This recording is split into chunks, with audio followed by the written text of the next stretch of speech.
some people just want talk therapy. They just need a space where they can safely say things that are on their mind, because in their home, they don't have access to that kind of space. They don't have access to someone's ear.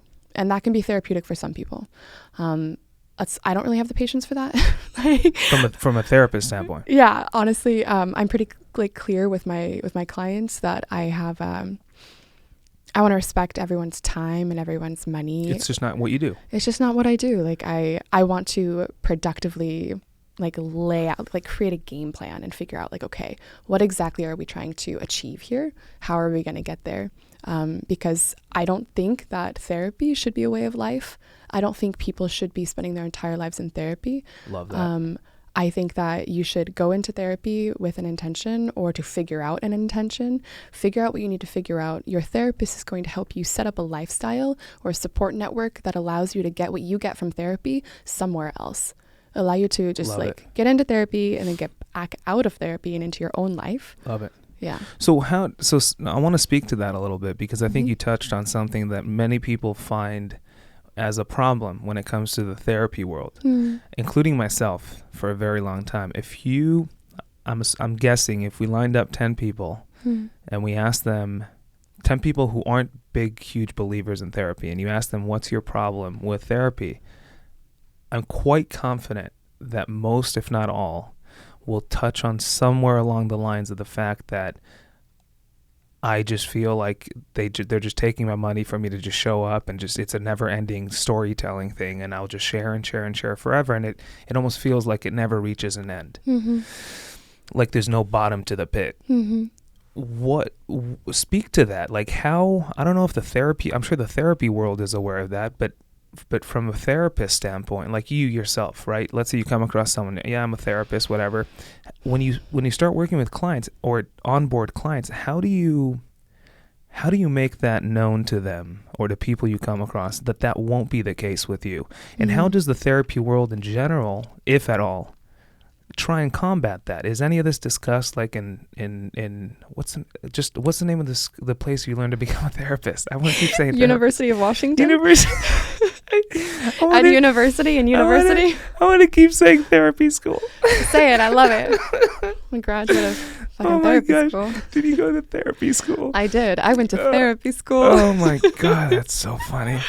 Yeah. Therapy school. But I mean, is this something that's discussed? Like this endless people's problem with the idea of just endlessly showing up and sharing about their life, feeling like there's no end to it? Like, is this a topic? Oh yeah. Oh my God. Every day. I mean, that's therapy ethics. What do you mean? So let's go there. Let's dive deep into therapy ethics. Okay. So that's a really good question.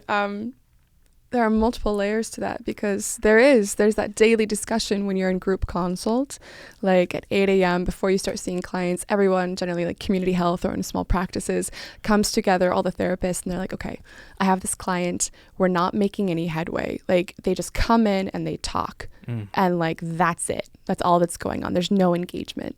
And then if you care as a therapist, which honestly, sometimes therapists don't, then you have to talk about, okay, is this a good fit? Like, yeah, you guys might get along, or the client might like you, but is this actually a productive fit? Like, is the client really coming in and getting what they need to get? Because if they're not, this isn't ethical, because there is definitely there is a relationship dynamic here, and this expectation, and generally clients have this expectation of coming in to heal or to feel safe.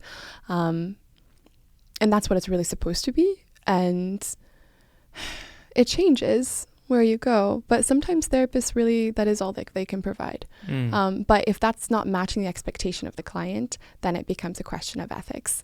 Like, are you wasting this client's time? Are you wasting their money? Like, are you duping this client? Who's in your opinion, the responsibility on to establish a deadline or a point at which goals are met? The client or the therapist?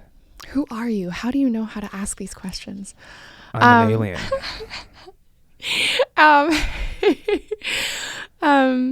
So that is together. That is the therapist and that is the client's job together. And remember, I'm approaching all of this from a social work perspective.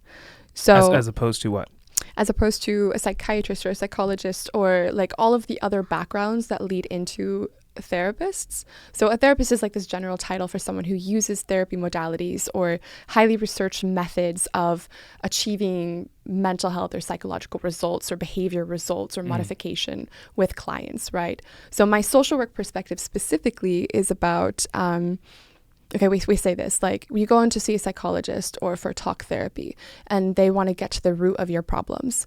They want to talk about all these existentialist ideas about your future and your existence and what is going to bring meaning to your life. And like, well, we all kind of do that, but all of these kind of bigger questions. Let's talk about the nitty gritty. Let's get back to exactly why this happened to you and how it made you feel and all of this stuff. The social work perspective tends to be like, okay, what are we moving towards? What skills do we have? And what do we need to help you with to get you to those goals?